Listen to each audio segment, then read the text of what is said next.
les pays enclavés souffrent structurellement d'un surcoût à l'importation.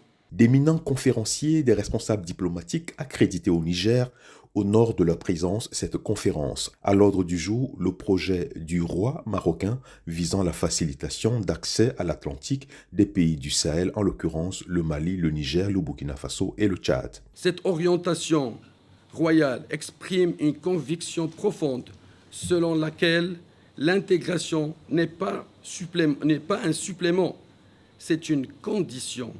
Il ne s'agit ni d'un acte symbolique, ni d'un geste conjoncturel, mais d'une stratégie de fond qui vise à transformer les contraintes géographiques en levier de souveraineté et de développement. Cette initiative royale de désenclavement des pays sahéliens constitue une aubaine pour les économies des pays bénéficiaires. Très concrètement, ça permettra à ces pays de s'ouvrir vers de nouveaux marchés.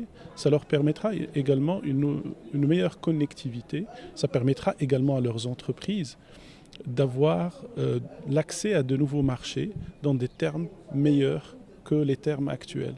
On le sait aujourd'hui, un pays enclavé supporte un surcoût de 30 à 50% lié à ses exportations ou importations.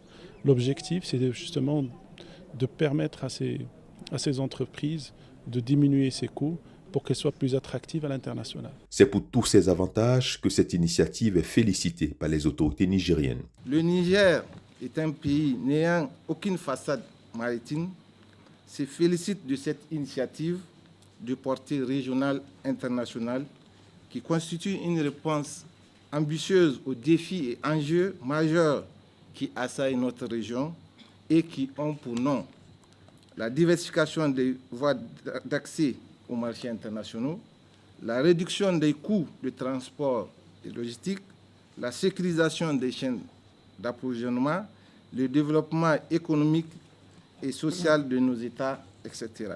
Des propositions et recommandations pratiques sont attendues à l'issue de cette conférence stratégique.